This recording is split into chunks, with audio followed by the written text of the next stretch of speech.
What's today? up, Sharonda? What's going down? You know nothing. Just traumatizing me a little bit with the movie. I'm doing my job. You know that. You know that's my brand. Look, there was a moment I like yelled in the theater, and my god kids looking at me like, "Are you okay? Like you embarrassed us in front of these people?" That's the best compliment ever, right there. That means I did my job. Now you ate that. When you did that, I'm done helping you. I was like, I know you lying. I know you ain't just do that. You gotta come with me to every movie. Like that's the best. That's exactly what I wanted. This is the reaction I want. Yes, you did that. You ate that. Thank you. Thank you. I'm thanking you. All right. Thank you. But I like in the movie, there's these little instances you see, the transformation into Megatron. You see the voice change, you see the eye color change. So can you talk about, going from D16 to actually becoming Megatron? Absolutely. What I love about Transformers 1 is it's doing something completely new and original, and that's actually seeing where they started, like going all the way back, because we've always known that Megatron and Optimus Prime don't rock with each other. There's Autobots, there's Decepticons. That's just how it is. But in this one, they aren't a part of any crew. They're absolutely one. They are brothers. They're brothers in arms. And so what I really wanted to do, because it felt like a coming of age story to me, I kind of placed them around like 19, 20, 21, that age, and I thought about me at that time. I had left home, I went to college, I went down to Morehouse College in Atlanta, Georgia. I didn't really know exactly who I was, but I was hoping to find out who I was. The things that I believed in, I was like, oh, I don't know if that really works here anymore. I remember the light going out of my eyes when I discovered that a lot of the things that I believed in, the disillusionment that happened, and then watching the light come back in my eyes when I actually realized who I was and what kind of man I wanted to be in the world. And so I felt like this story was that. I felt like it was the same thing for the both of them.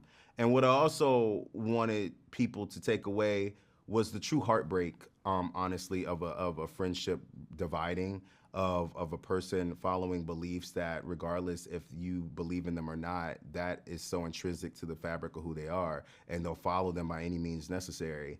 And I just had such a well of emotion for Megatron. I actually wanted people to care. I wanted people to walk out and be like, you know what, I actually understand. I actually feel him on that. Like, his cause is just. And I don't know. This story is very Shakespearean in a way. It's very Shakespearean, very Greek, Roman.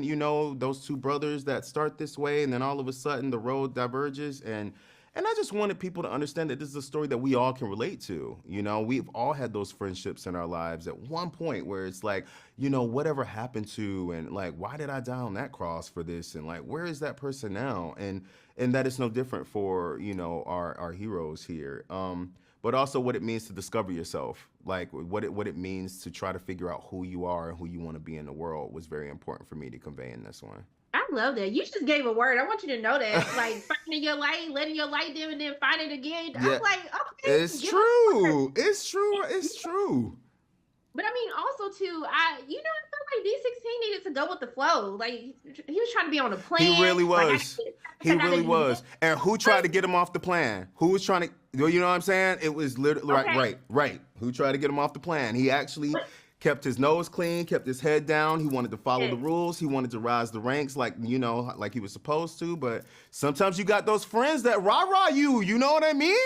That rah-rah you, and you're like... Duh. But it kind of helped a little bit. He got out of his, head and started living. He did. So he could become who he needed to become. Exactly.